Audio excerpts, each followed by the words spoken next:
The Secret Garden by Frances Hodgson Burnett.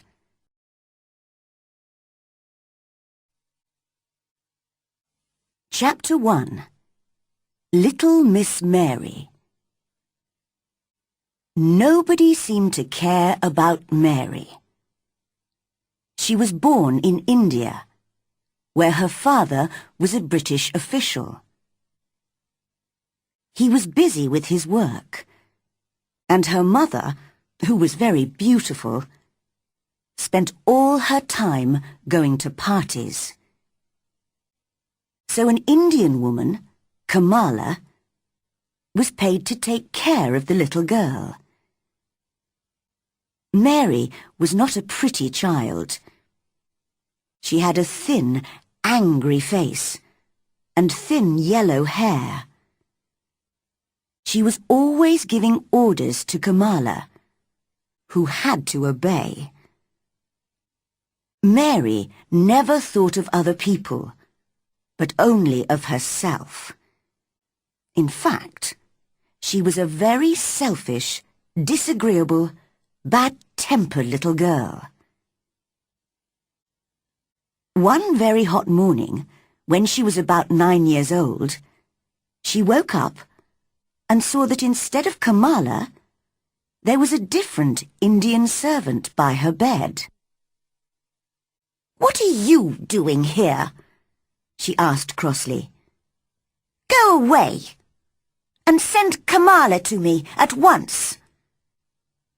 The woman looked afraid. "I'm sorry, Miss Mary. She can't come." Something strange was happening that day.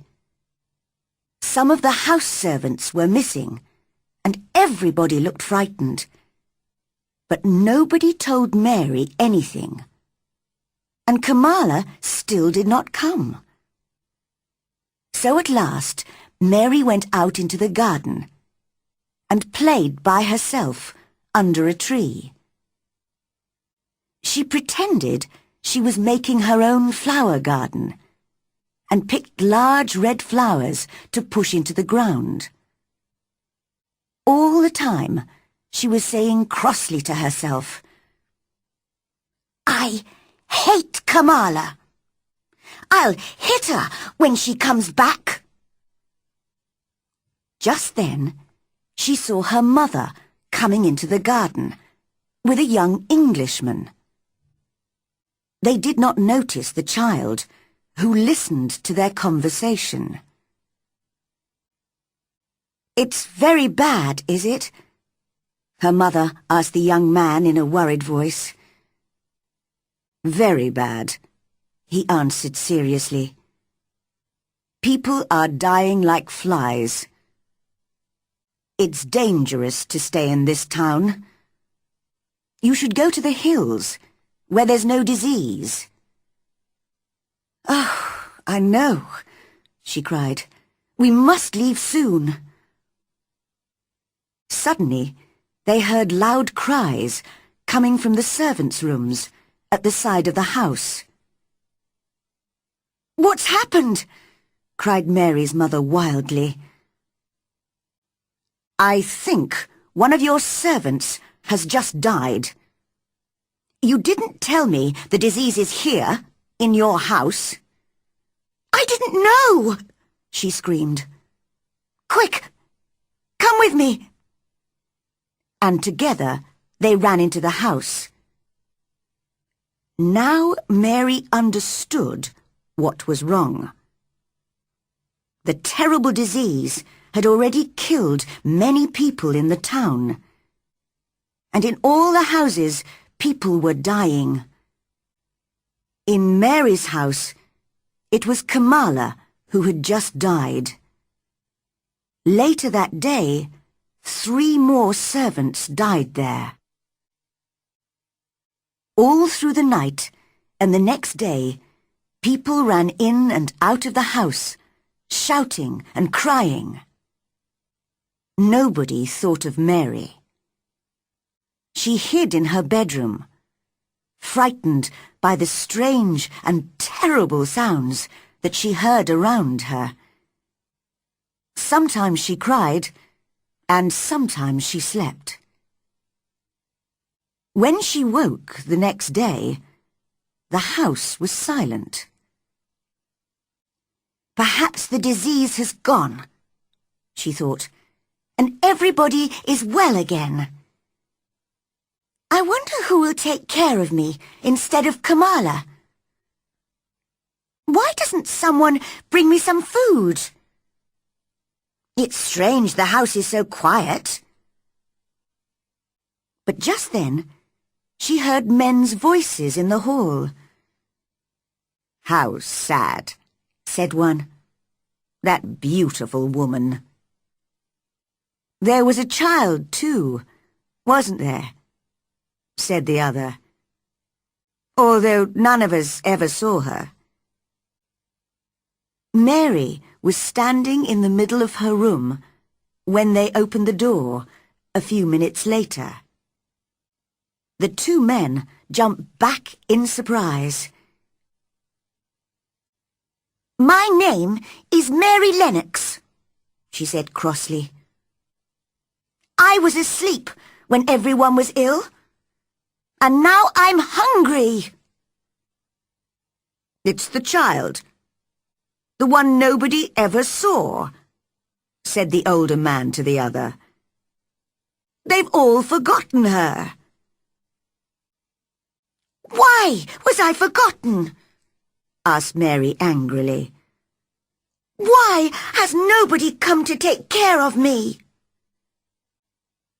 The younger man looked at her very sadly. "Poor child," he said. "You see, there's nobody left alive in the house, so nobody can come." In this strange and sudden way, Mary learnt that both her mother and her father had died. The few servants who had not died had run away in the night. No one had remembered little Miss Mary. She was all alone. Because she had never known her parents well, she did not miss them at all. She only thought of herself, as she had always done. "Where will I live?" she wondered. "I hope I'll stay with people who let me do what I want." At first, she was taken to an English family who had known her parents. She hated their untidy house and noisy children, and preferred playing by herself in the garden. One day, she was playing her favorite game, pretending to make a garden, when one of the children, Basil, offered to help. "Go away!" cried Mary. "I don't want your help."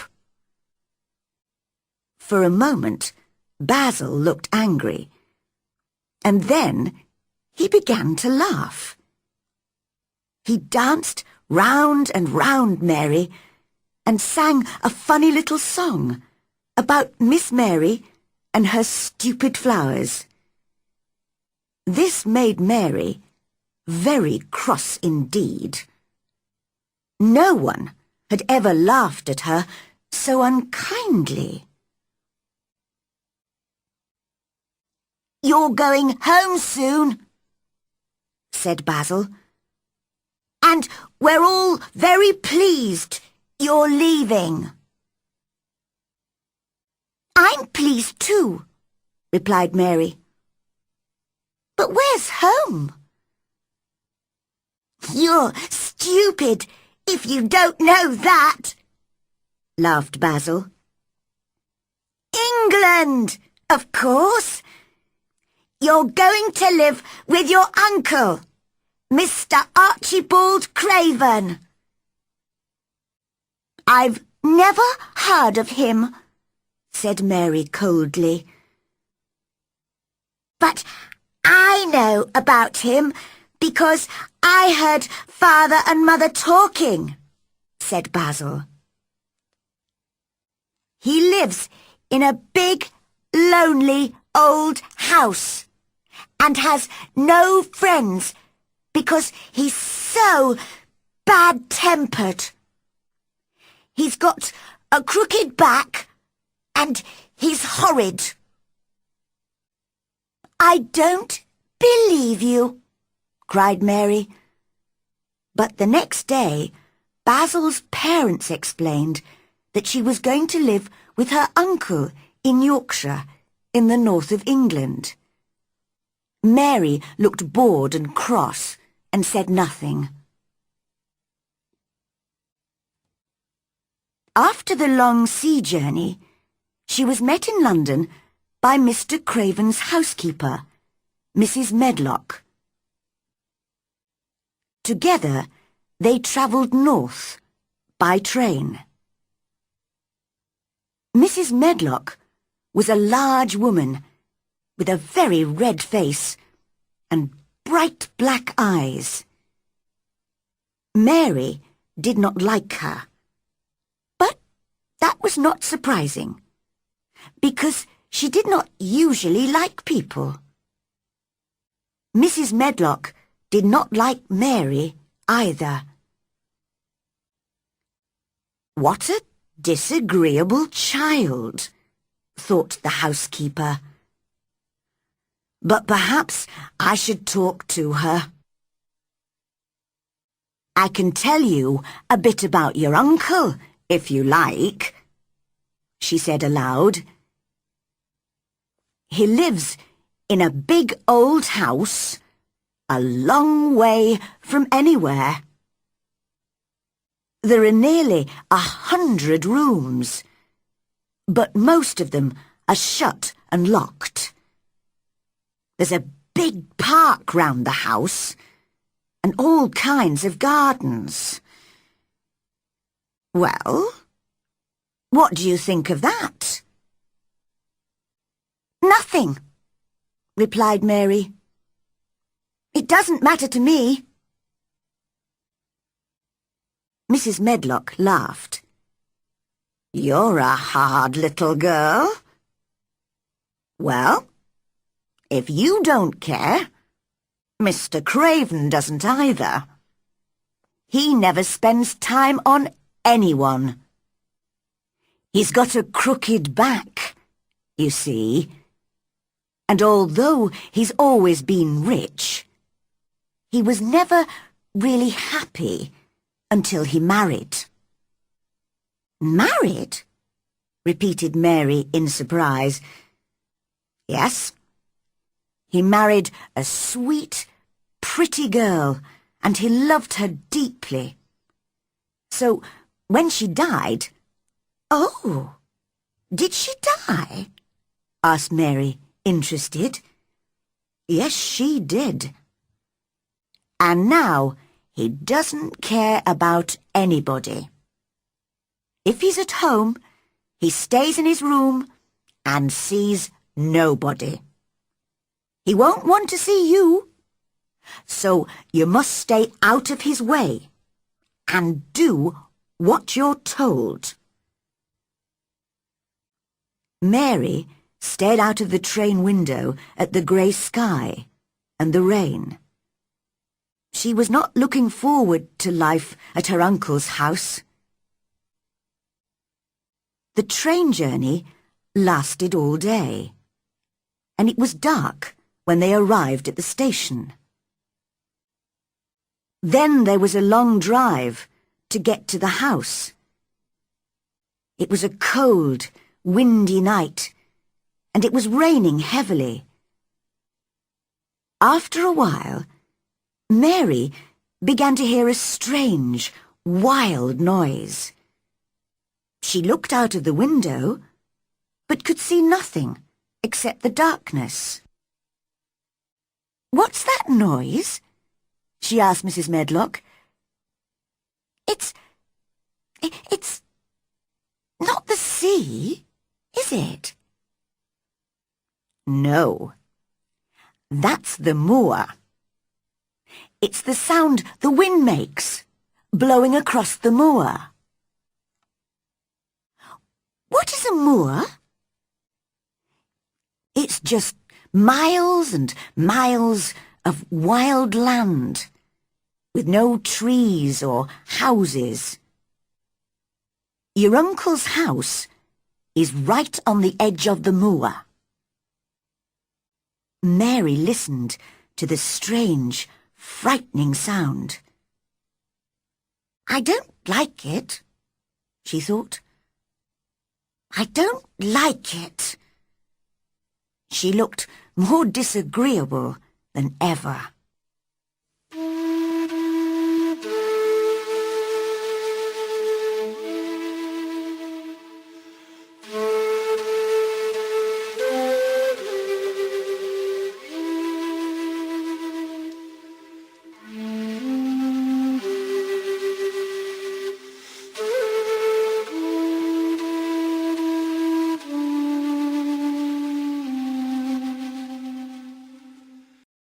Chapter 2.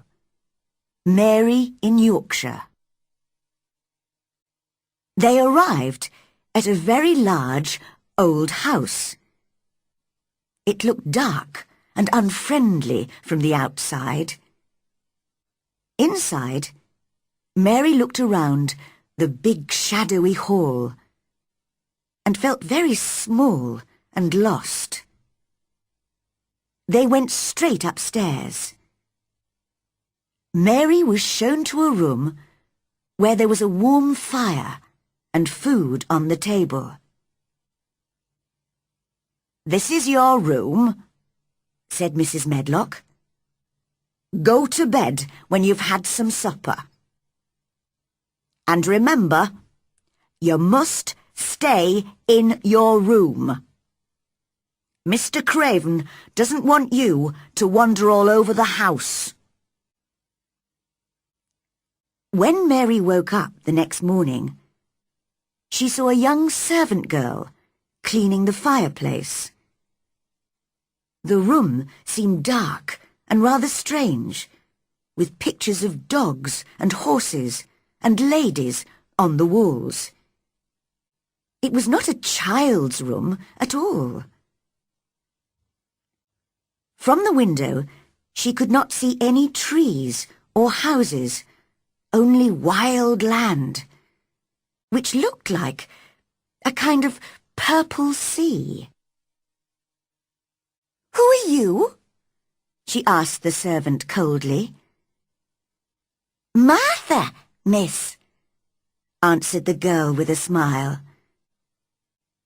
"And what's that outside?" Mary continued. "That's the moor," smiled Martha. "Do you like it?" "No," replied Mary immediately. "I hate it." "That's because you don't know it. You will like it. I love it. It's lovely in spring and summer when there are flowers. It always smells so sweet. The air's so fresh and the birds sing so beautifully. I never want to leave the moor." Mary was feeling very bad-tempered. "You're a strange servant," she said. "In India, we don't have conversations with servants. We give orders, and they obey, and that's that."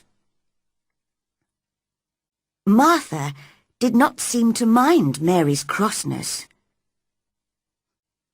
"I know, I talk too much," she laughed. "Are you going to be my servant?" asked Mary. "Well, not really," I work for Mrs. Medlock. I'm going to clean your room and bring you your food. But you won't need a servant except for those things. But who's going to dress me? Martha stopped cleaning and stared at Mary. The can't dress this son? She asked, shocked. What do you mean? I don't understand your language.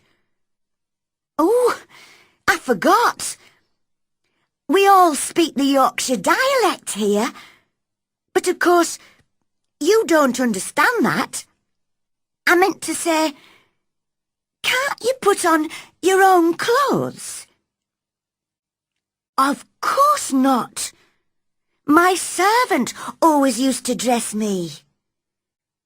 Well, I think you should learn to dress yourself.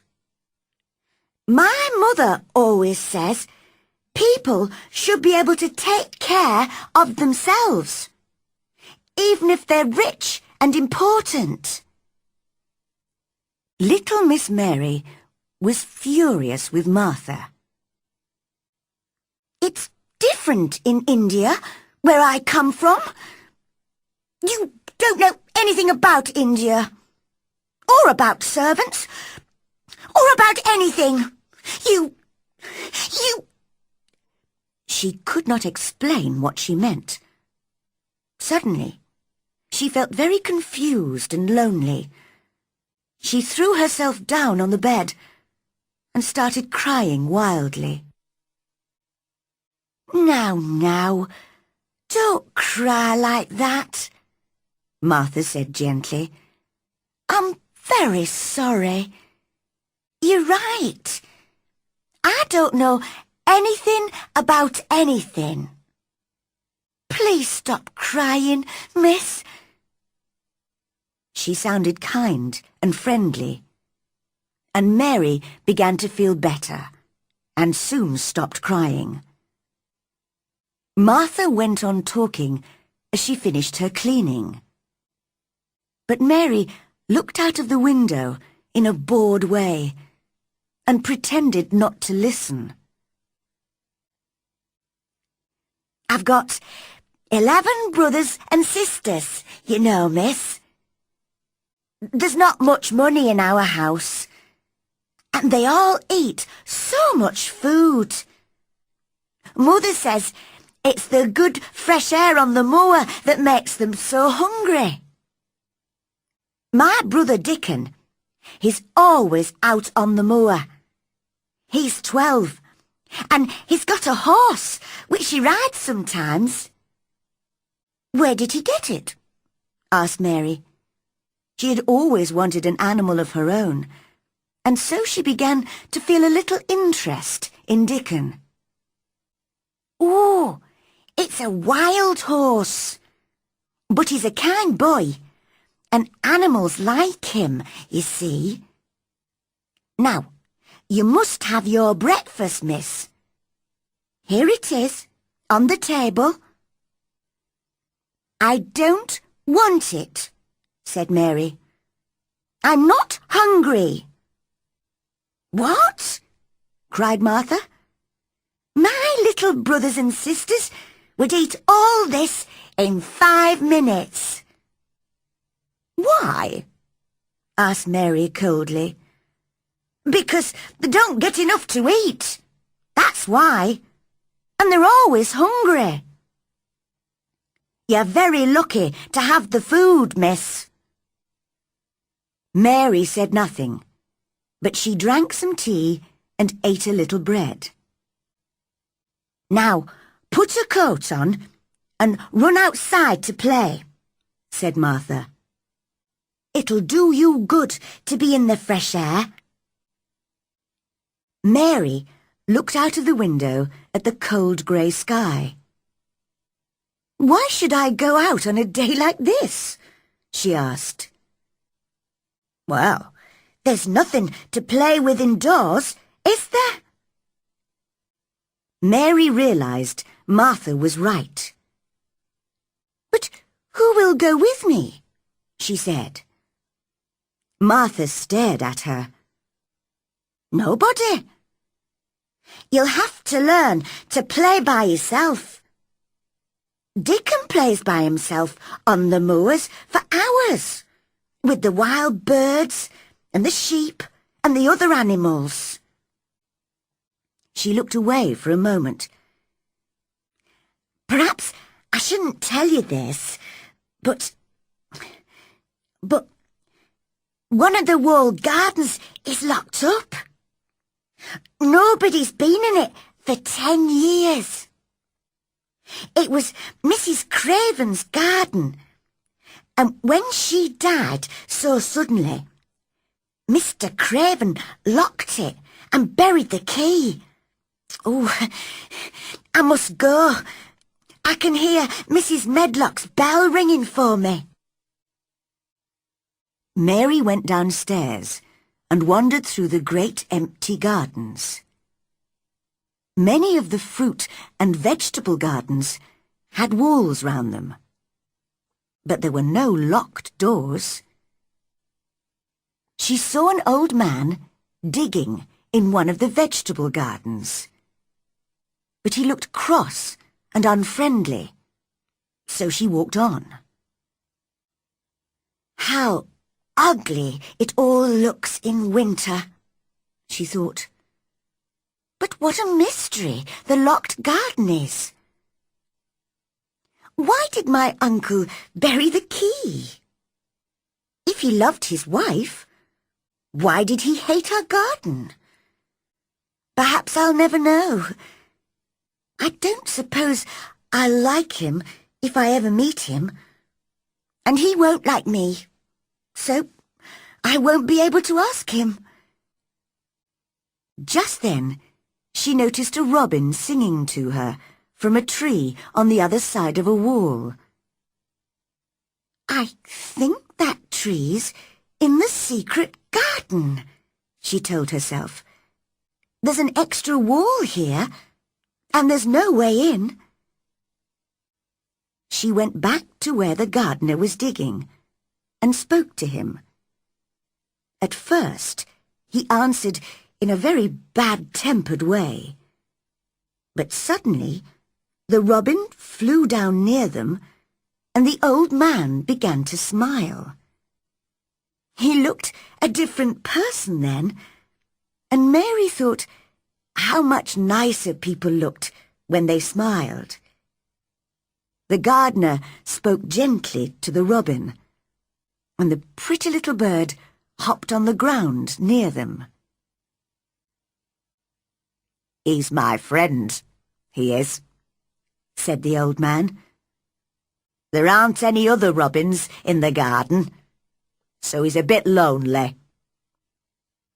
He spoke in strong Yorkshire dialect, so Mary had to listen carefully to understand him. She looked very hard at the robin. "I'm lonely too," she said. She had not realized this before.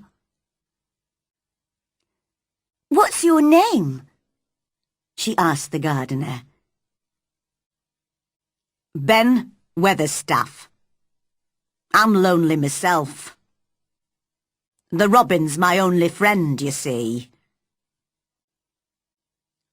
"I haven't got any friends at all," said Mary.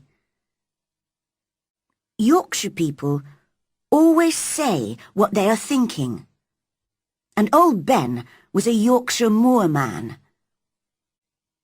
"We're alike, you and me," he told Mary.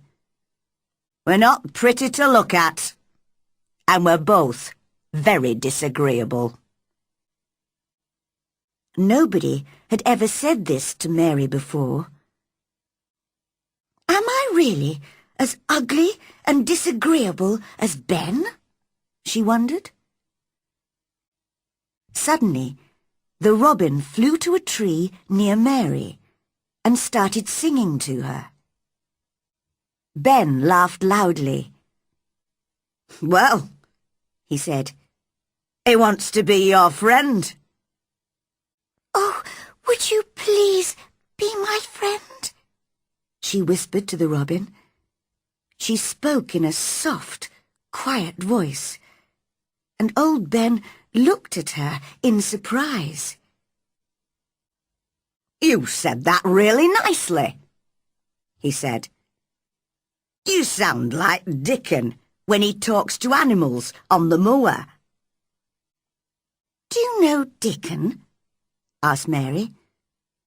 But just then, the robin flew away. "Oh, look!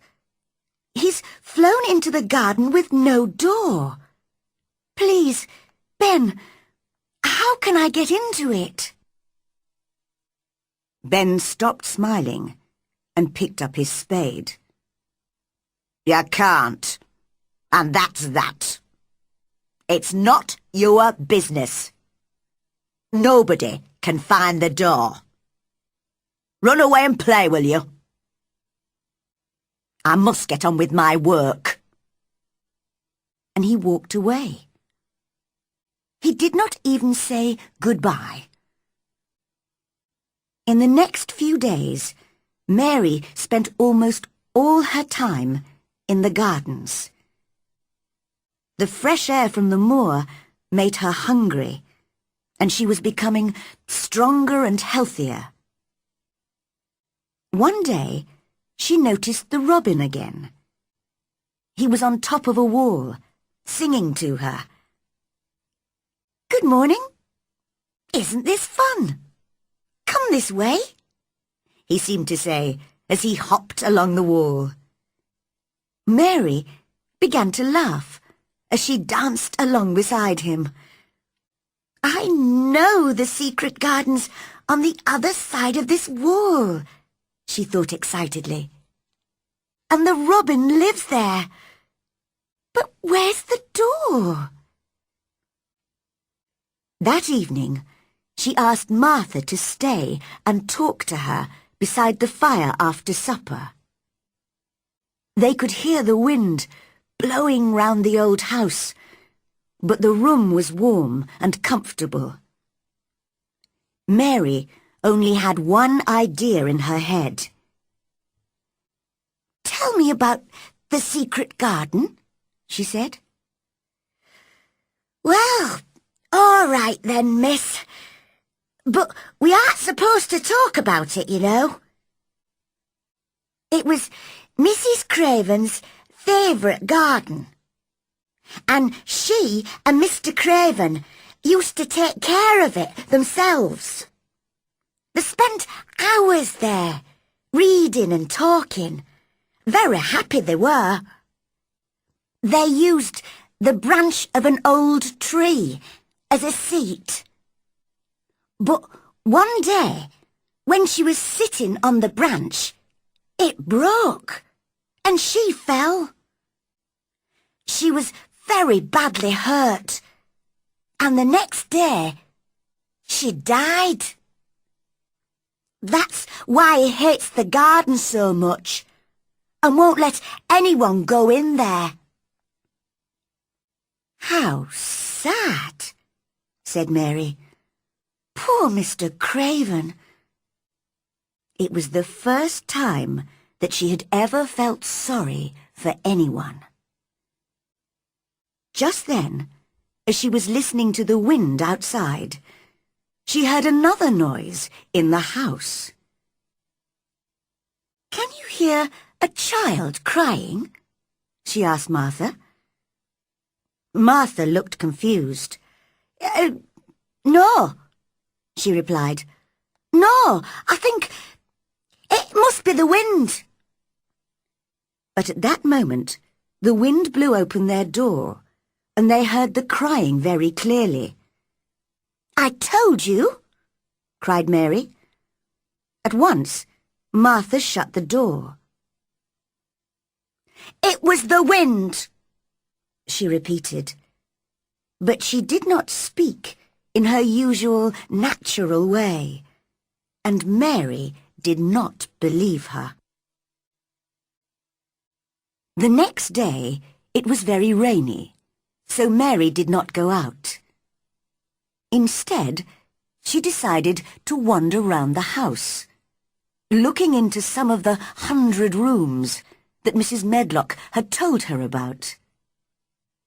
She spent all morning going in and out of dark, silent rooms, which were full of heavy furniture and old pictures.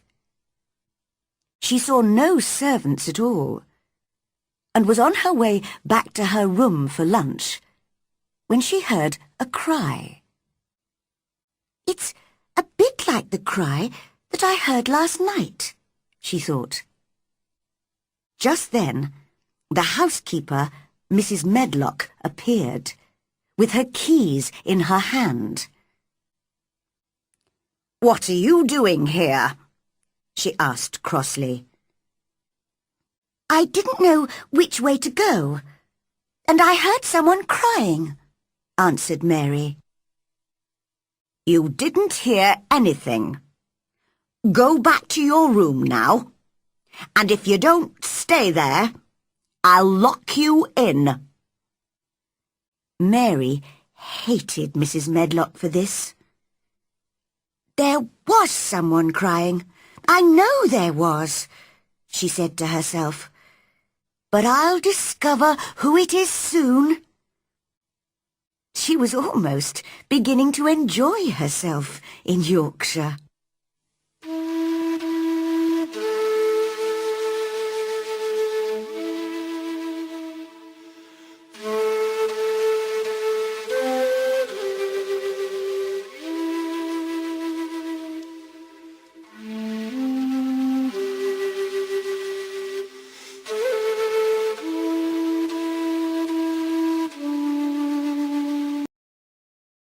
Chapter 3. Finding the Secret Garden. When Mary woke up 2 days later, the wind and rain had all disappeared, and the sky was a beautiful blue. "Spring'll be here soon," said Martha happily. "You'll love the moor then, when it's full of flowers and birds." "Could I get to the moor?" asked Mary. "You've never done much walking, have you? I don't think you could walk the 5 miles to our cottage." "But I'd like to meet your family," Mary said. Martha looked at the little girl for a moment. She remembered how disagreeable Mary had been when she first arrived. But now, Mary looked interested and friendly. "I'll ask Mother," said Martha. "She can always think of a good plan. She's sensible and hard-working and kind. I know you'll like her." "I like Dickon, although I've never seen him. I wonder what Dickon will think of you." "He won't like me," said Mary. "No one does." "But do you like yourself? That's what Mother would ask." "No, not really. I've never thought of that." "Well, I must go now. It's my day off, so I'm going home to help Mother with the housework. Goodbye, miss. See you tomorrow." Mary felt lonelier than ever when Martha had gone, so she went outside. The sunshine made the gardens look different, and the change in the weather had even made Ben Weatherstaff easier to talk to. "Can you smell spring in the air?" he asked her. "Things are growing deep down in the ground. Soon you'll see little green shoots coming up. Young plants they are. You watch them." "I will," replied Mary. "Oh, there's the robin." The little bird hopped onto Ben's spade. Are things growing in the garden where he lives?" "What garden?" said Ben in his bad-tempered voice. "You know, the secret garden. Are the flowers dead there?" She really wanted to know the answer. "Ask the robin," said Ben crossly. "He's the only one who's been in there for the last 10 years. 10 years was a long time, Mary thought. She had been born 10 years ago. She walked away, thinking. She had begun to like the gardens, and the robin, and Martha, and Dickon, and their mother. Before she came to Yorkshire, she had not liked anybody. She was walking beside the long wall of the secret garden when a most wonderful thing happened. She suddenly realized the robin was following her. She felt very pleased and excited by this, and cried out, "You like me, don't you? And I like you too." As he hopped along beside her, she hopped and sang too, to show him that she was his friend. Just then, he stopped at a place where a dog had dug a hole in the ground. As Mary looked at the hole, she noticed something almost buried there. She put her hand in and pulled it out. It was an old key. "Perhaps it's been buried for 10 years, she whispered to herself. "Perhaps it's the key to the secret garden." She looked at it for a long time. How lovely it would be to find the garden and see what had happened to it in the last 10 years. She could play in it all by herself, and nobody would know she was there. She put the key safely in her pocket. The next morning, Martha was back at Misselthwaite Manor and told Mary all about her day with her family. "I really enjoyed myself. I helped Mother with the whole week's washing and baking. And I told the children about you. They wanted to know about your servants and the ship that brought you to England and everything. I can tell you some more for next time," offered Mary. "They'd like to hear about riding on elephants and camels, wouldn't they?" "Oh, that would be kind of you, miss. And Luke, Mother has sent you a present." "A present?" repeated Mary. How could a family of 14 hungry people give anyone a present? "Mother bought it from a man who came to the door to sell things. She told me, 'Martha, you brought me your pay like a good girl, and we need it all. But I'm going to buy something for that lonely child at the manor.' And she bought one, and here it is." It was a skipping rope. Mary stared at it. "What is it?" she asked. "Don't they have skipping ropes in India?" "Well, this is how you use it. Just watch me." Martha took the rope and ran into the middle of the room. She counted up to 100 as she skipped. "That looks lovely," said Mary. "Your mother is very kind. Do you think I could ever skip like that?"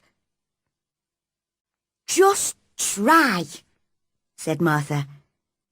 "Mother says it'll make you strong and healthy.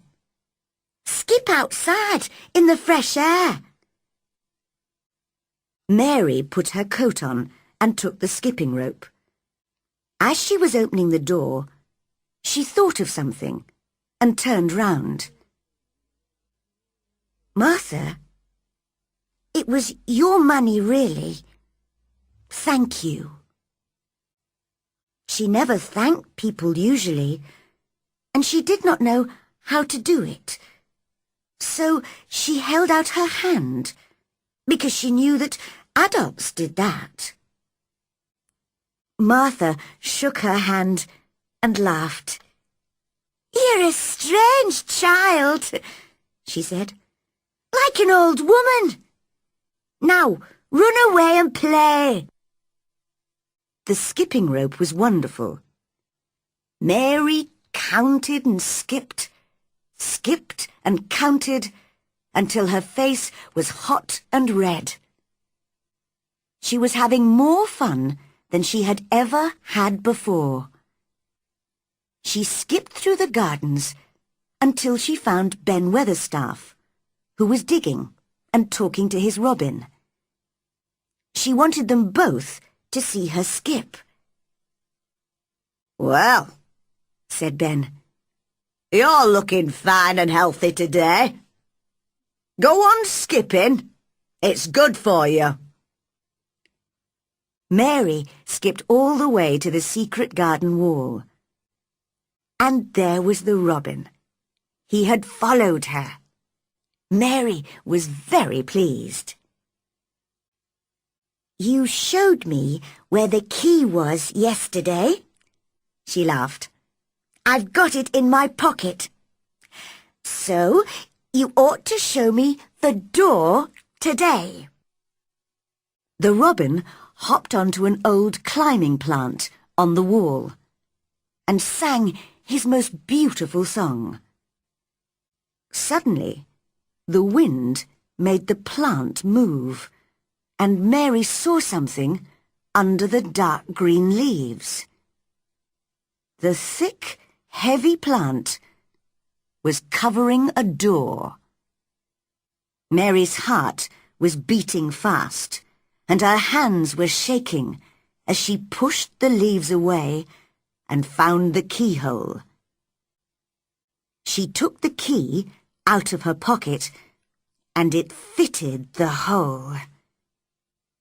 Using both hands, she managed to unlock the door. Then she turned round to see if anyone was watching. But there was no one. So she pushed the door, which opened slowly for the first time in 10 years. She walked quickly in and shut the door behind her. At last, she was inside the secret garden. It was the loveliest, most exciting place she had ever seen. There were old rose trees everywhere, and the walls were covered with climbing roses. She looked carefully at the grey branches. Were the roses still alive? Ben would know. She hoped they weren't all dead. But she was inside the wonderful garden in a world of her own. It seemed very strange and silent, but she did not feel lonely at all. Then she noticed some small green shoots coming up through the grass.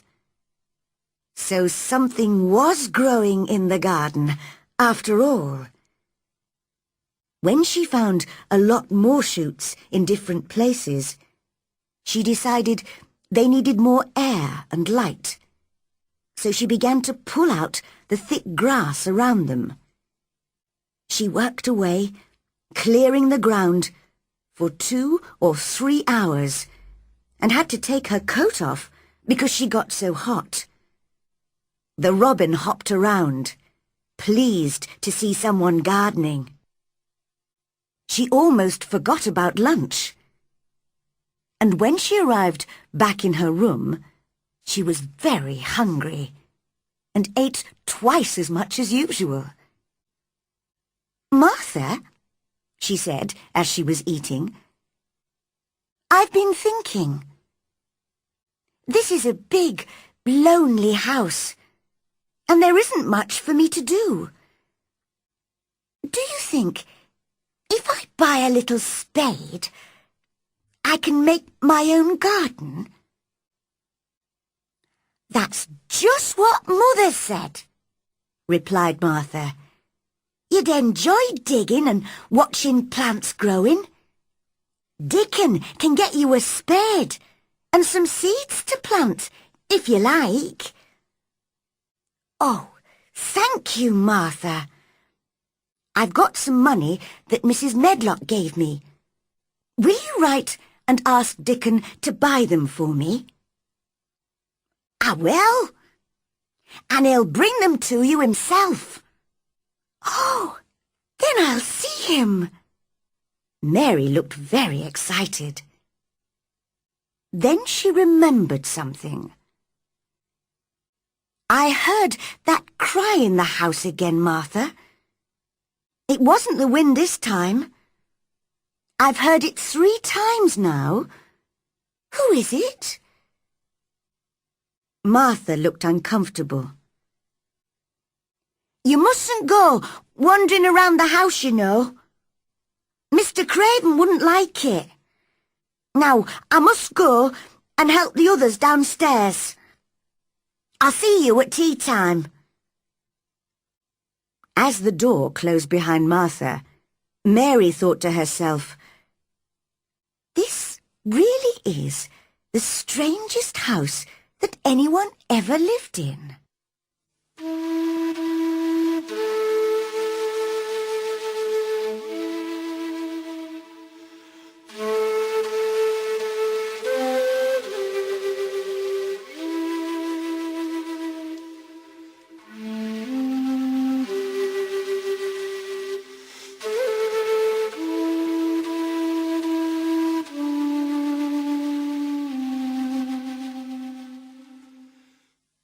Chapter 4. Meeting Dickon. Mary spent nearly a week working in the secret garden. Each day she found new shoots coming out of the ground. Soon there would be flowers everywhere, thousands of them. It was an exciting game to her. When she was inside those beautiful old walls, no one knew where she was. During that week, she became more friendly with Ben, who was often digging in one of the vegetable gardens. "What are your favourite flowers, Ben?" she asked him one day. "Roses. I used to work for a young lady who loved roses, you see, and she had a lot in her garden. That was 10 years ago, but she died. Very sad it was."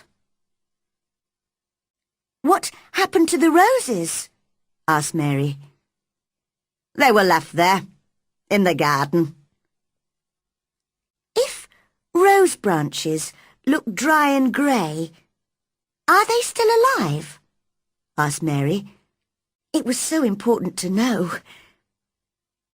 "In the spring, they'll show green shoots, and then—" "But why are you so interested in roses?" he asked. Mary's face went red. "I just wanted to pretend I've got a garden. I haven't got anyone to play with." "Well, that's true," said Ben. He seemed to feel sorry for her.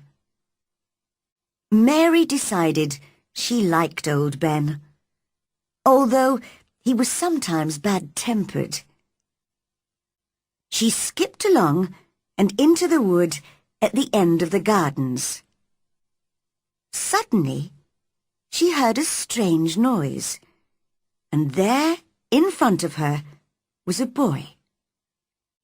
He was sitting under a tree, playing on a wooden pipe. He was about 12, with a healthy red face and bright blue eyes.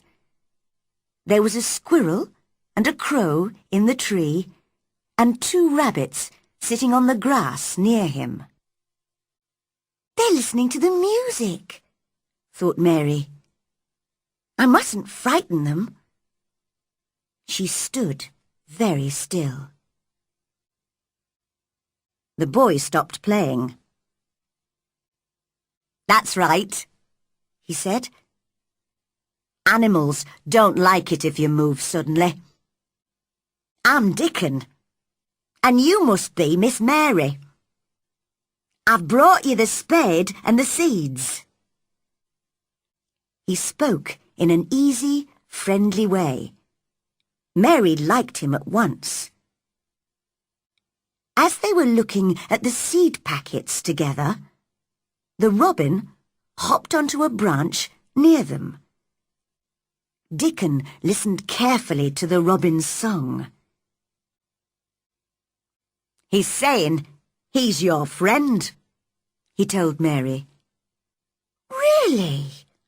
Oh, I am pleased he likes me. Can you understand everything that birds say?" "I think I do, and they think I do. I've lived on the moor with them for so long. Sometimes I think I am a bird or an animal, not a boy at all." His smile was the widest she had ever seen. He explained how to plant the seeds. Suddenly, he said, "I can help you plant them. Where's your garden?" Mary went red, then white. She had never thought of this. What was she going to say? "Could you keep a secret? It's a great secret. If anyone discovers it, I'll die." "I keep secrets for all the wild birds and animals on the moor, so I can keep yours too," he replied. "I've stolen a garden," she said very fast. "Nobody goes into it. Nobody wants it. I love it, and nobody takes care of it. They're letting it die." And she threw her arms over her face and started crying. "Don't cry," said Dickon gently. "Where is it?" "Come with me, and I'll show you," said Miss Mary. They went to the secret garden and entered it together. Dickon walked round, looking at everything. "Martha told me about this place, but I never thought I'd see it," he said. "It's wonderful." "What about the roses?" asked Mary worriedly. "Are they still alive? What do you think?" "Look at these shoots on the branches. Most of them are alive, all right." He took out his knife and cut away some of the dead wood from the rose trees. Mary showed him the work she had done in the garden, and they talked as they cut and cleared. "Dickon, said Mary suddenly. "I like you. I never thought I'd like as many as 5 people." "Only 5?" laughed Dickon. He did look funny when he laughed, thought Mary. "Yes, your mother, Martha, the Robin, Ben, and you." Then she asked him a question in Yorkshire dialect, because that was his language. "Dost thou like me?" was her question. "Of course. I likes thee wonderful," replied Dickon, a big smile on his round face. Mary had never been so happy. When she went back to the house for her lunch, she told Martha about Dickon's visit.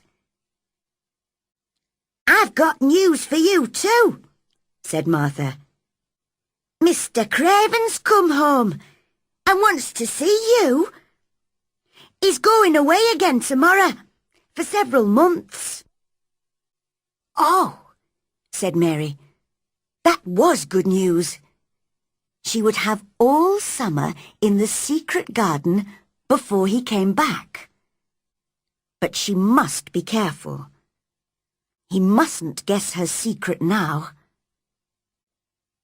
Just then, Mrs. Medlock arrived, in her best black dress, to take Mary down to Mr. Craven's room.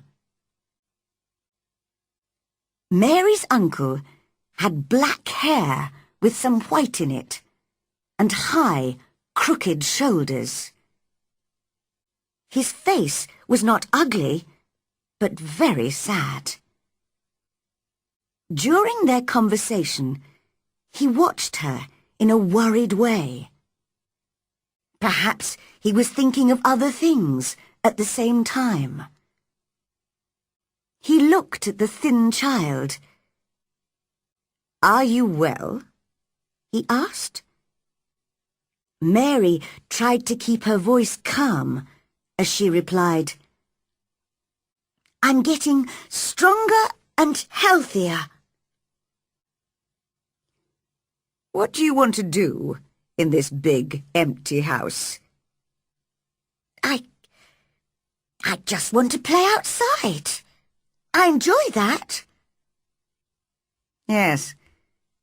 Martha's mother, Susan Sowerby, spoke to me the other day. She's a sensible woman, and she said you needed fresh air. But where do you play?" "Everywhere. I just skip and run and look for green shoots. I don't damage anything." "Don't look so frightened. Of course, a child like you couldn't damage anything. Play where you like. Is there anything that you want?" Mary came a step nearer to him, and her voice shook a little as she spoke. Could I have a bit of garden?"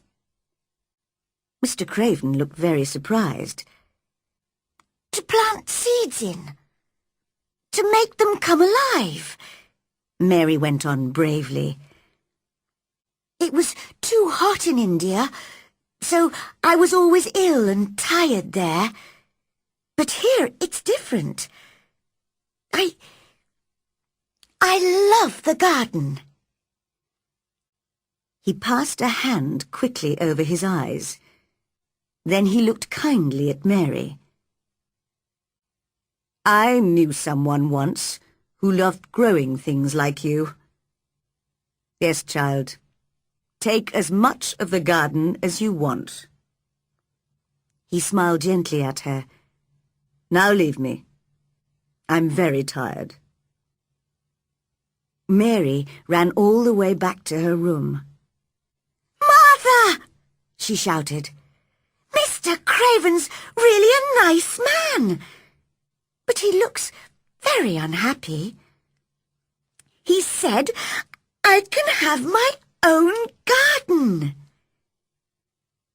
She was planning to work in the garden with Dickon every day to make it beautiful for the summer.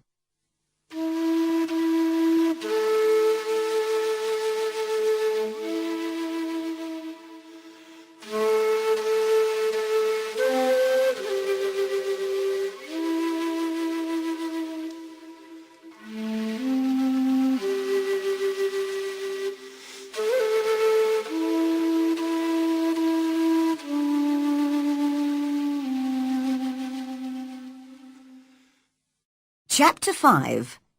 Meeting Colin. In the middle of the night, Mary woke up. Heavy rain had started falling again, and the wind was blowing violently round the walls of the old house. Suddenly, she heard crying again. This time, she decided to discover who it was.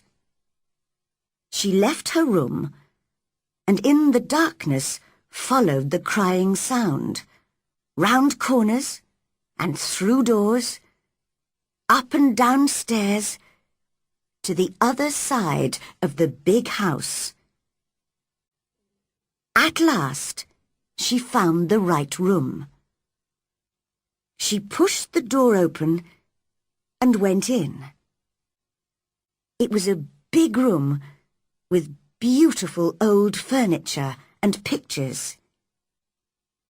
In the large bed was a boy who looked tired and cross, with a thin, white, tearful face.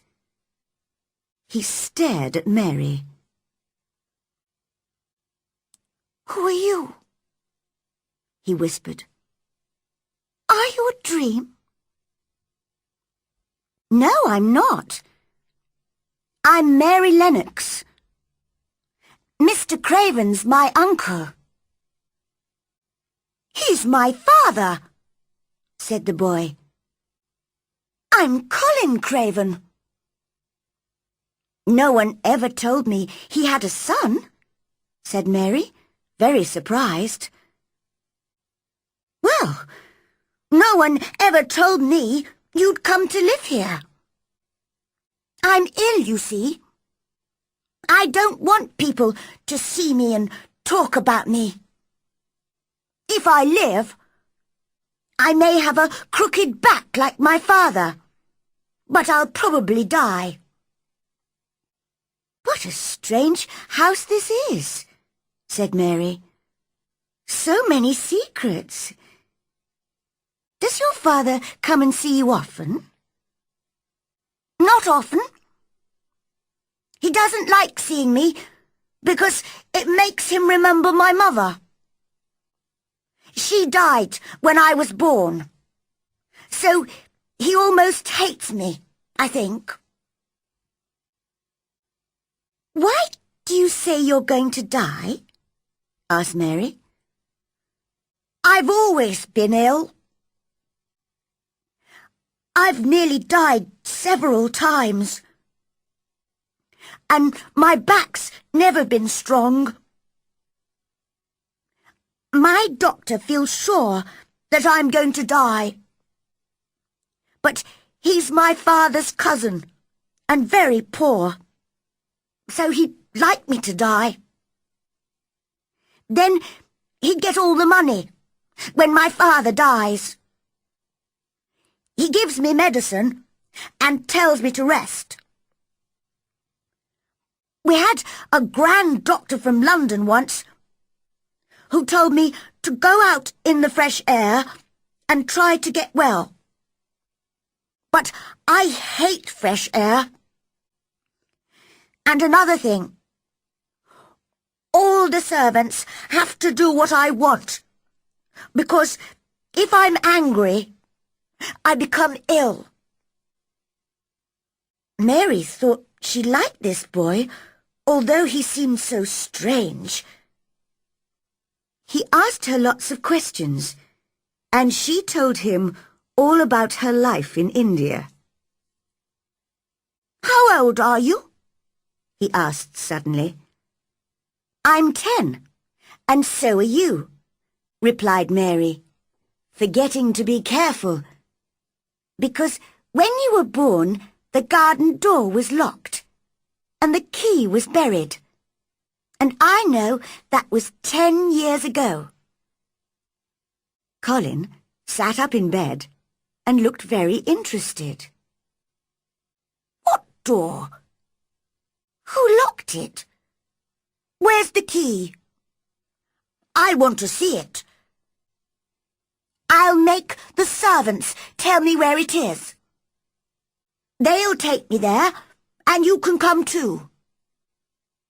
Oh, please don't. Don't do that, cried Mary. Colin stared at her. Don't you want to see it? Yes, but if you make them open the door, it will never be a secret again. You see, if only we know about it, if we can find the key, we can go and play there every day. We can help the garden come alive again. And no one will know about it except us. I see, said Colin slowly. Yes, I'd like that. It'll be our secret. I've never had a secret before. And perhaps, added Mary cleverly, we can find a boy to push you in your wheelchair if you can't walk. And we can go there together without any other people. You'll feel better outside. I know I do. I'd like that, he said dreamily. I think I'd like fresh air in a secret garden. Then Mary told him about the moor, and Dickon, and Ben Weatherstaff, and the robin. And Colin listened to it all with great interest. He began to smile and look much happier. I like having you here, he said. You must come and see me every day. But I'm tired now. I'll sing you a song. My servant Kamala used to do that in India, said Mary. And very soon Colin was asleep. The next afternoon, Mary visited Colin again, and he seemed very pleased to see her. He had sent his nurse away and had told nobody about Mary's visit. Mary had not told anybody either. They read some of his books together and told each other stories. They were enjoying themselves and laughing loudly when suddenly the door opened. Dr. Craven and Mrs. Medlock came in. They almost fell over in surprise. What's happening here? Asked Dr. Craven. Colin sat up straight. To Mary, he looked just like an Indian prince. This is my cousin, Mary Lennox, he said calmly. I like her. She must visit me often. Oh, I'm sorry, sir, said poor Mrs. Medlock to the doctor. I don't know how she discovered him. I told the servants to keep it a secret. Don't be stupid, Medlock, said the Indian prince coldly. Nobody told her. She heard me crying and found me herself. Bring our tea up now. "I'm afraid you're getting too hot and excited, my boy," said Dr. Craven. "That's not good for you. Don't forget you're ill." "I want to forget," said Colin. "I'll be angry if Mary doesn't visit me. She makes me feel better." Dr. Craven did not look happy when he left the room. "What a change in the boy, sir," said the housekeeper. "He's usually so disagreeable with all of us. He really seems to like that strange little girl. And he does look better." Dr. Craven had to agree.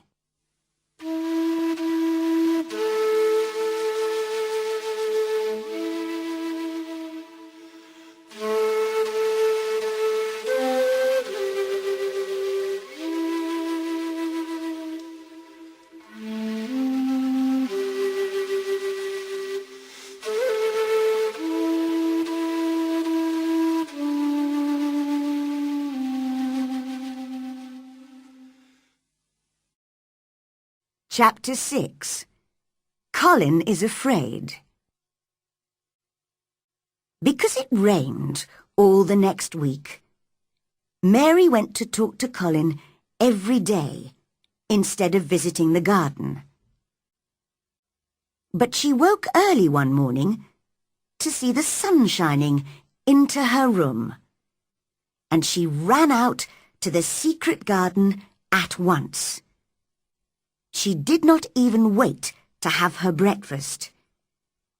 It was beautifully sunny and warm, and 1,000 more shoots were pushing their way out of the ground. Dickon was already there, digging hard, with the crow and a young fox beside him. "Have you seen the robin?" he asked Mary. The little bird was flying busily backwards and forwards as fast as he could, carrying pieces of dry grass. "He's building a nest," whispered Mary. They watched the robin for a moment. Then Mary said, "I must tell you something. You probably know about Colin Craven, don't you? Well, I've met him, and I'm going to help him to get better." "That's good news." There was a big smile on Dickon's honest face. "We all knew he was ill." "He's afraid he'll have a crooked back, like his father. I think that's what's making him ill." "Perhaps we can bring him here and let him rest under the trees. That'll do him good." "That's what we'll do." They had a lot of gardening and planning to do, and Mary did not have time to visit Colin that day. When she came back to the house in the evening, Martha told her that the servants had had trouble with Colin. "He's been very bad-tempered all afternoon with all of us, because you didn't come, miss." "Well, I was busy. He'll have to learn not to be so selfish," replied Mary coldly. She forgot how selfish she had been when she was ill in India. "I'll go and see him now." When she went into his room, he was lying in bed, looking tired. He did not turn to look at her. "What's the matter with you?" she asked crossly. "My back aches and my head hurts. Why didn't you come this afternoon?" "I was working in the garden with Dickon." "I won't let that boy come to the garden if you stay with him instead of talking to me. Mary suddenly became very angry. If you send Dickon away, I'll never come into this room again. You'll have to, if I say so. I'll make the servants bring you in here. Oh, will you, Prince? But no one can make me talk to you. I won't look at you. I'll stare at the floor. You selfish girl, cried Colin. You're more selfish than I am. You're the most selfish boy I've ever met. I'm not as selfish as your fine Dickon. He keeps you playing outside when he knows I'm ill and alone. Mary had never been so furious. Dickon is nicer than any other boy in the world. He's like an angel. An angel? Don't make me laugh. He's just a poor country boy with holes in his shoes.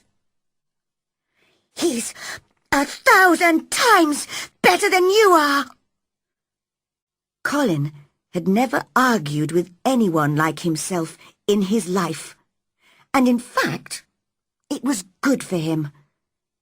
But now, he was beginning to feel sorry for himself.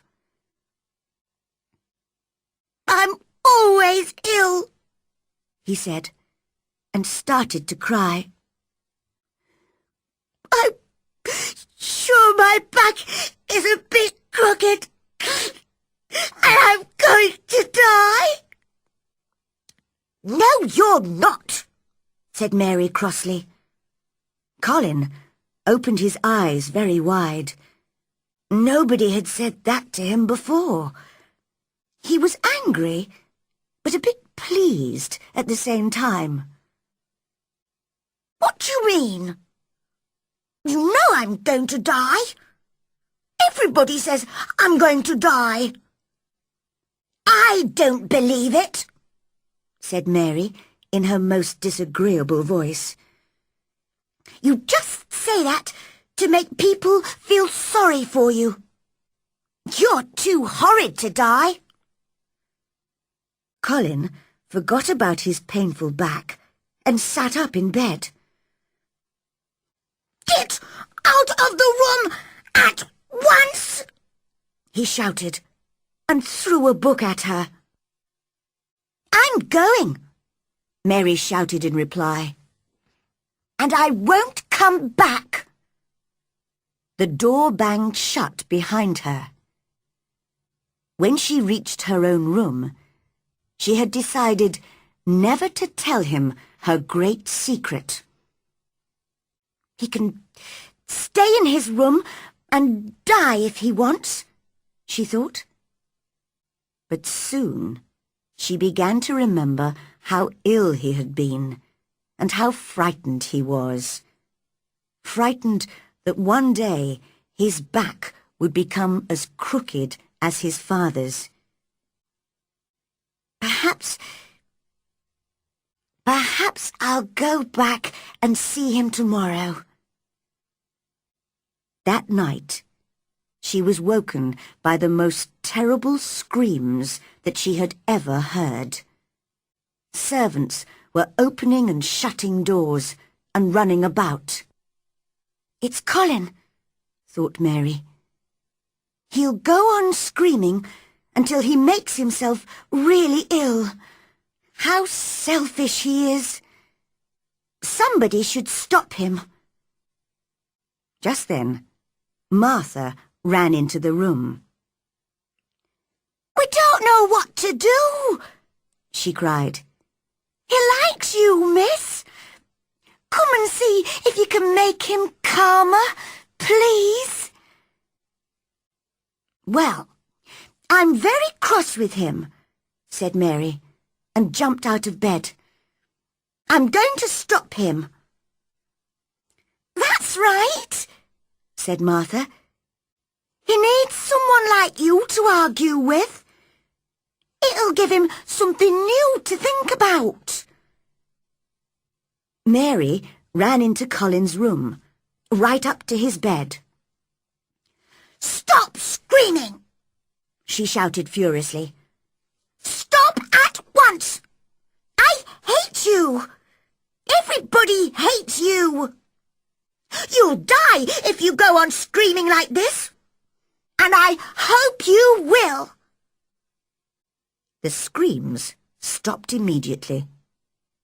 This was the first time that anyone had spoken so angrily to Colin, and he was shocked. But he went on crying quietly to himself. My back's becoming crooked. I can feel it. I know I'm going to die. Large tears ran down his face. Don't be stupid, cried Mary. There's nothing the matter with your horrid back. Martha, come here and help me look at his back. Martha and Mrs. Medlock were standing at the door, staring at Mary, their mouths half open. They both looked very frightened. Martha came forward to help, and Miss Mary looked carefully at Colin's thin white back, up and down. Her face was serious and angry at the same time. The room was very quiet. There's nothing wrong with your back, she said at last. Nothing at all. It's as straight as mine. Only Colin knew how important those crossly spoken, childish words were. All his life he had been afraid to ask about his back, and his terrible fear had made him ill. Now an angry little girl told him his back was straight, and he believed her. He was no longer afraid. They were both calmer now. He gave Mary his hand. I think, I'm almost sure I will live. If we can go out in the garden together sometimes. I'm very tired now. Will you stay with me until I go to sleep? The servants went out very quietly. I'll tell you all about the secret garden, whispered Mary. I think it's full of roses and beautiful flowers. Birds like making their nests there because it's so quiet and safe. And perhaps our robin... But Colin was already asleep. The next day, Mary met Dickon as usual in the secret garden and told him about Colin. Mary loved Dickon's Yorkshire dialect and was trying to learn it herself. She spoke a little now. We mun get poor Colin out here in th' sunshine, and we munnot lose no time about it. Dickon laughed. Well done! I didn't know you could speak Yorkshire. You're right. We must bring Colin to the garden as soon as we can. So that afternoon, she went to see Colin. I'm sorry I said I'd send Dickon away, he said. I hated you when you said he was like an angel. Well, he's a funny kind of angel, but he understands wild animals better than anyone.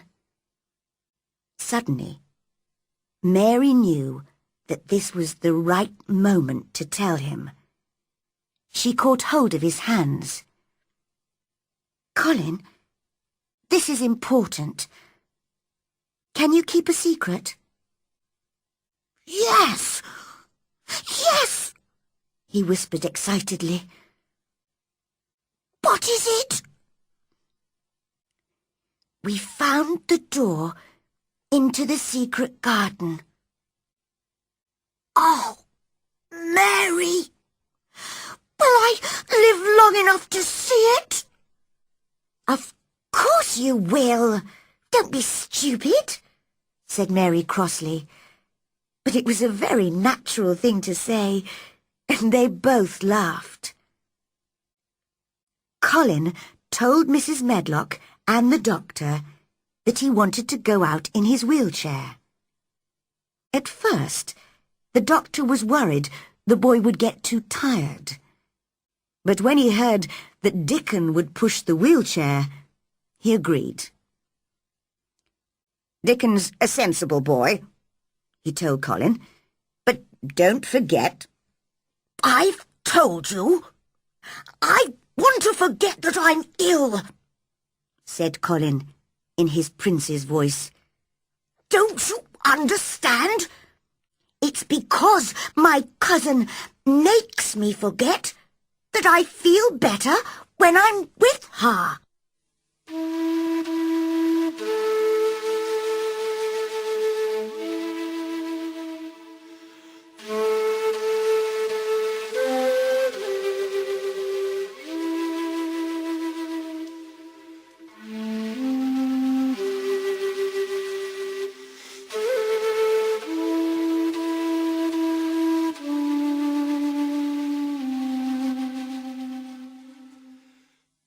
Chapter 7.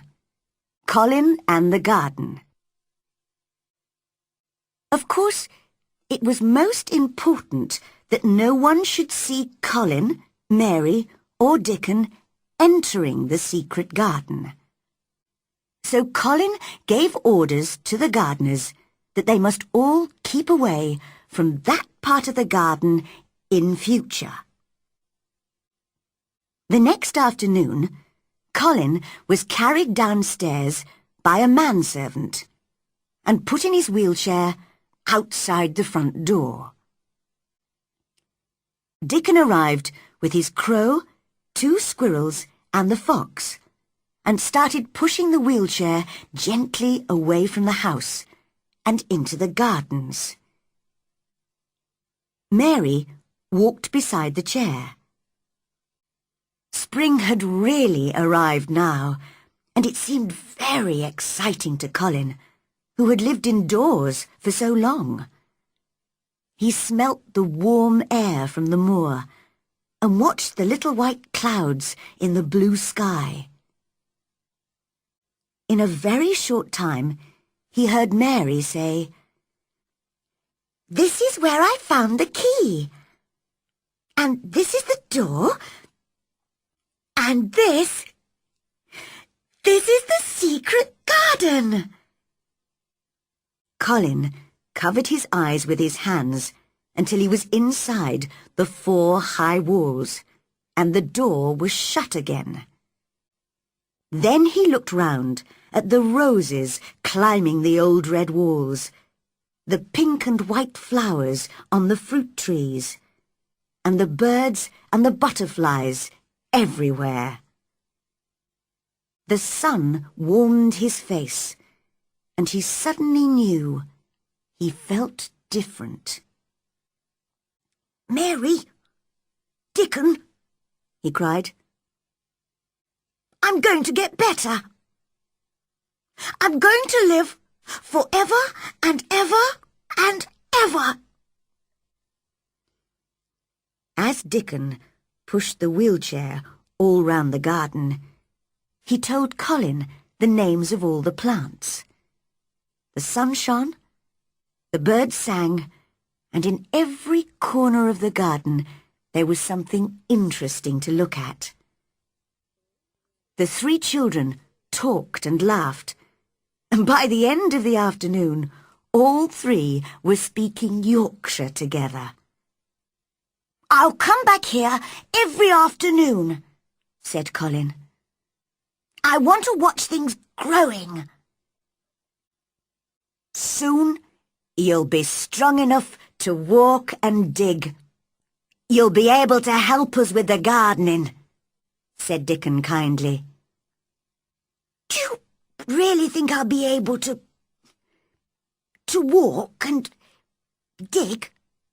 Asked Colin. Of course you will. You got legs like us. But they're not very strong, answered Colin. They shake and I'm afraid to stand on them. When you want to use them, you'll be able to, said Dickon. The garden was quiet for a moment. Suddenly Colin said, Who's that? Mary turned her head and noticed Ben Weatherstaff's angry face looking at her over the garden wall. "What are you doing in that garden, young miss?" he shouted.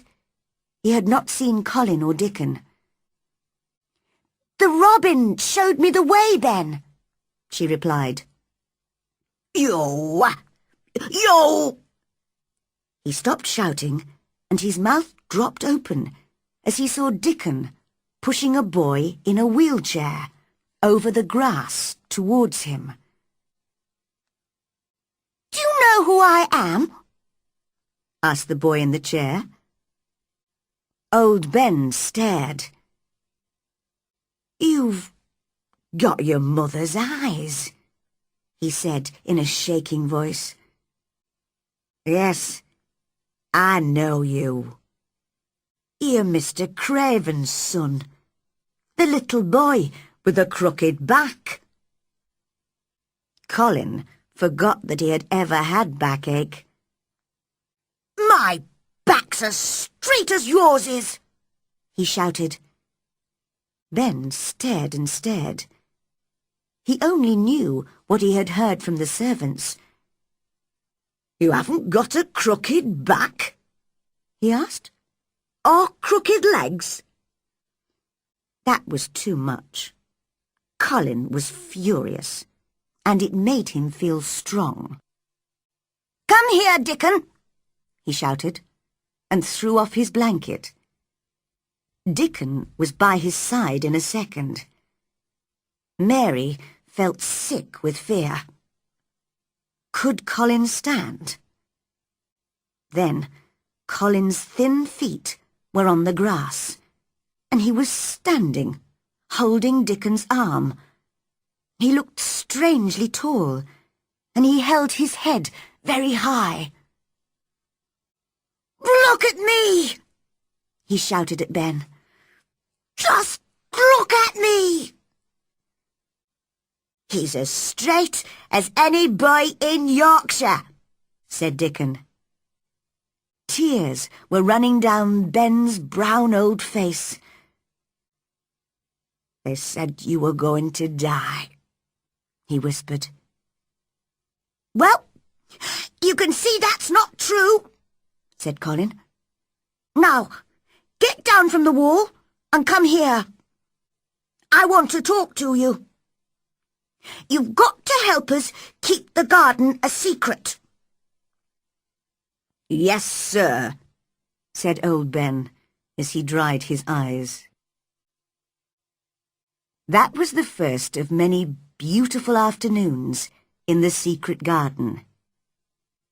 Colin was brought there by Dickon and Mary nearly every day, and he saw all the changes that happened there during the spring and early summer. Ben Weatherstaff, now in the secret, joined them as often as he could. One day, Colin spoke to all of them. "Listen, everybody. I think there's something like magic that makes gardens grow and things happen.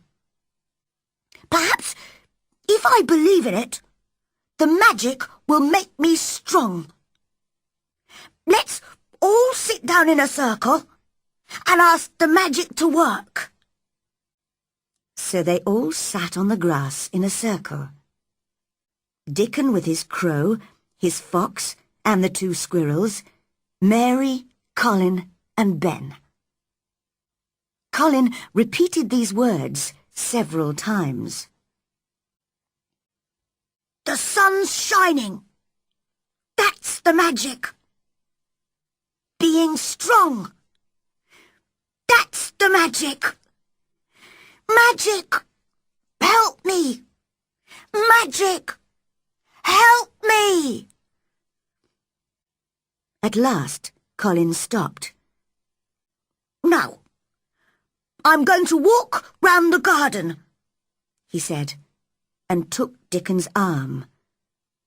Slowly, he walked from one wall to another, followed closely by Mary and Ben. And when he had walked all the way round, he said, You see, I can walk now. The magic worked. It's wonderful, cried Mary. Your father will think he's dreaming when he sees you. I won't tell him yet. I'm going to keep it a secret from everybody. I'll come to the garden and walk and run a little more every day until I'm as healthy as any other boy. Then, when my father comes home, I'll walk up to him and say, Here I am, Father. You see, I'm not going to die. Now began a difficult time for Colin and Mary. Dickon told his mother about it one evening as he was digging the cottage garden. You see, Mother, they don't want the doctor or the servants to guess that Colin can walk and is getting better. So they have to pretend he's still ill and just as disagreeable as he used to be. If they're running about all day in the fresh air, that'll make them hungry, I should think. Yes, that's the problem. They're both getting fatter and healthier, and they really enjoy their food now. But they have to send some of it back to the kitchen, uneaten. If they eat it all, people will realise how healthy they are. Sometimes they're very hungry. I know what we can do, said Mrs. Sowerby. You can take some fresh milk and some of my newly baked bread to the garden in the mornings. If they have that, it'll do them a lot of good. What a game those children are playing! And she laughed until tears came to her eyes. One afternoon, when they were all working in the garden, the door opened and a woman came quietly in. It's Mother! cried Dickon, and ran towards her. I told her where the door was, because I knew she would keep the secret. Colin held out his hand to her. I've wanted to see you for a long time, he said. Dear boy, Susan Sowerby whispered, holding his hand. You're so like your mother. Do you think, asked Colin carefully, that will make my father like me? I'm sure it will, she answered warmly. He must see you. He must come home now. You see how healthy the boy is, Susan? asked old Ben. Look how strong and straight his legs are now. Yes, she laughed. Playing and working outside and eating good Yorkshire food has made him strong.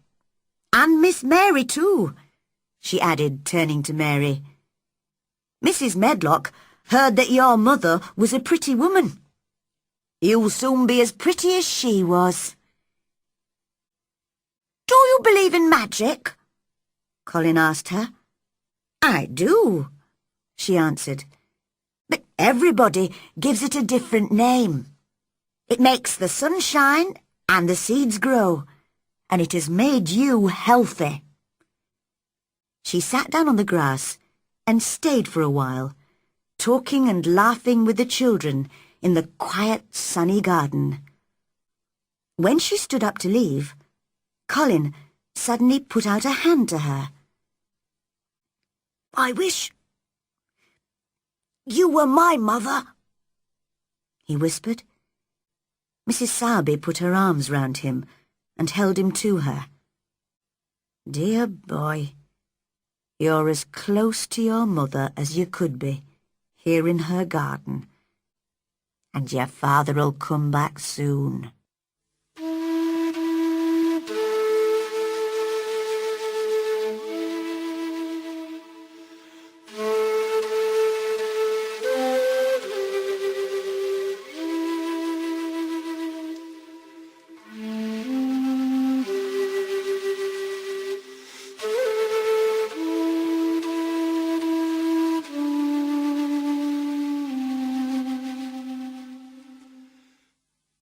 Chapter 8. Mr. Craven Comes Home. While the secret garden was returning to life, a man with high, crooked shoulders was wandering round the most beautiful places in Europe. For 10 years, he had lived this lonely life, his heart full of sadness and his head full of dark dreams.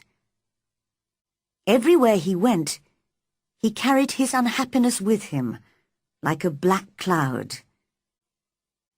Other travellers thought he was half mad, or a man who could not forget some terrible crime.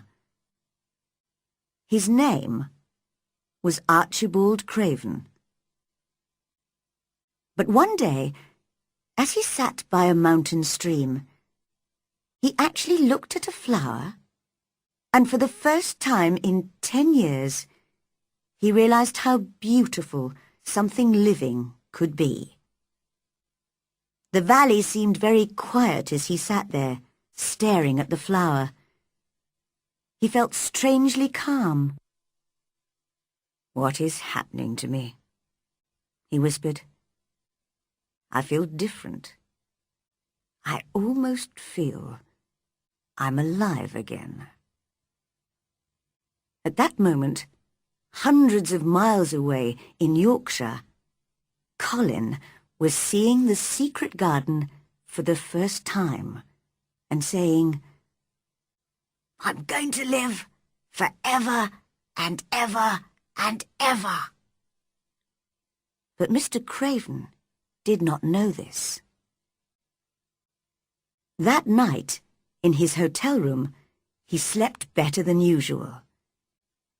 As the weeks passed, he even began to think a little about his home and his son. One evening in late summer, as he was sitting quietly beside a lake, he felt the strange calmness again. He fell asleep and had a dream that seemed very real. He heard a voice calling him. It was sweet and clear and happy. The voice of his young wife. "Archie! Archie! Archie!" "My dear." He jumped up. "Where are you?" In the garden, called the beautiful voice. And then the dream ended.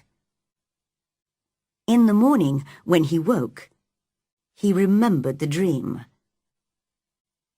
She says she's in the garden, he thought. But the door's locked, and the key's buried. That morning, he received a letter from Susan Sowerby. In it, she asked him to come home. But she did not give a reason.